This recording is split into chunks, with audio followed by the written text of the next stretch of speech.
All right, thank you. Let's go to wildfire coverage now. And containment is rising on the largest fires burning in Northern California. This morning, CAL FIRE says the SCU Lightning Complex fire is up to 60% containment. It's burned 383,000 acres. All evacuation warnings in Stanislaus County related to the fire are now lifted. The LNU Lightning Complex fire is at 63% containment. It's burned more than 375,000 acres in 5 counties across the Bay Area. 1,200 buildings and homes are destroyed. Well, with the fires continuing to impact thousands of residents, California's Office of Emergency Services wants to make sure that everyone is prepared. It's launching a statewide emergency preparedness campaign called Listos California. It aims to help vulnerable Californians get ready for wildfires and other natural disasters.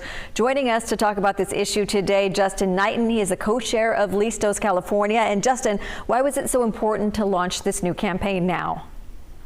Absolutely. Thank you for having us. First of all, Listos California is anchored at the Governor's Office of Emergency Services. It's an initiative by Governor Gavin Newsom and state lawmakers to really reimagine and rethink what it means to be prepared and work with communities that need additional resources and intentional, authentic, accessible information and connection to actually make steps to prepare.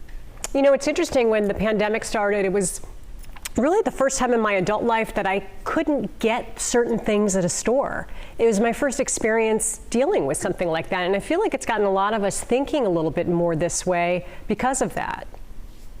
You're absolutely right. And if this pandemic has taught us anything, it's that we need to be prepared, but in a smart way. And so number 4 of our list of action items to take that are very simple, most likely free, and accessible steps to prepare. Number 4, have a stay box. You know, sometimes it's going to be safer for us to stay at home. This pandemic has taught us that, but now we know what we actually need to survive at home for 2-3 weeks. We don't need to go buy all the toilet paper and all the things that leave a deficit for others. And Justin, who are the people that you're trying to reach, the vulnerable groups that you really want to get this message across to? First of all, we all need to be prepared, and we all need to take the steps to make sure that we have ourselves, families, and communities more safeguarded for these potential threats, right? Earthquake, wildfire, flood, pandemics, but especially communities, older Californians, people with disabilities, people living in poverty, people with language barriers, where English isn't a first or even second language. We need to make sure that these communities have the resources that they need. And so on our website at listoscalifornia.org, we have a variety of resources that are available for all of these communities and everyone who is trying to access very simple steps that go a long way. Yeah, and the language part of it, I would think, has got to be crucial. And it is very easy on the website. There's a drop down and you can choose the language that you're the most comfortable getting that information in. So certainly making it convenient for people, hopefully we'll get that message across. Absolutely. In language, culturally competent.